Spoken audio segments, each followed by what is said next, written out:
One of the biggest questions that people have about animal communication is whether it's valid, whether it's real.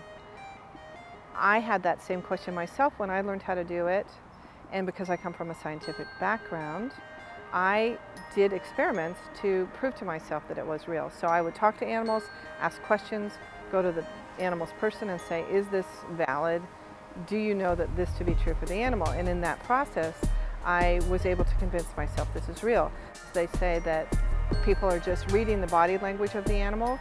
However, many times when I work, I'm not seeing the animal in person, and I don't even see a picture of it. So there's no way that I could be reading the body language. Another thing that people say, do you know a lot about animals, so you're just using your vast knowledge of animals to come up with the information. However, an example of something a student of mine got, one of my students was talking with a horse. She just saw a picture of it. She knew nothing about horses.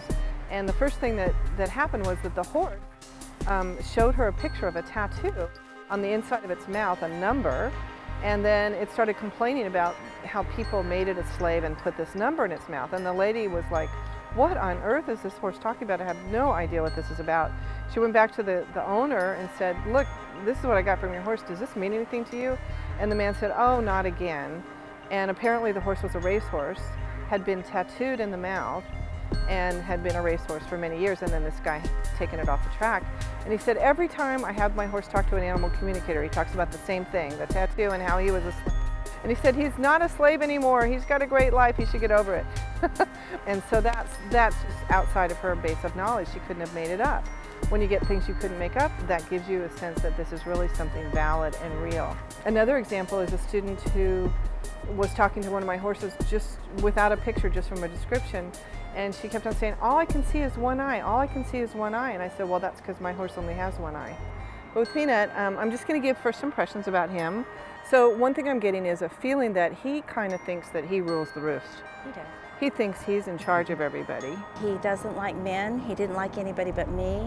And he growled and growled and growled at everybody. I had a reading with Marta, and she said he'd been sadistically abused, and he didn't trust many people, and he was trying. I should work with him and let people come to him. And she cleared out some of his energies, and she suggested I use a rescue remedy on him, and he has been much better since. Wouldn't even have been able to take him here. So there's so many uses for this. You can work with behavior problems. You can get a better relationship with your animal through intuitive communication. And one of the best uses for this that I know is to help shelter animals, to learn what they need to do to get a home and to get adopted, like this little one at the Marin Humane Society who's looking for a home. You can read my books to find out more about how to do this. Go to my website, look at taking classes, and I also do consultations. If you have something going on with your animal that you'd like help with, I can work with you by phone to do a consultation.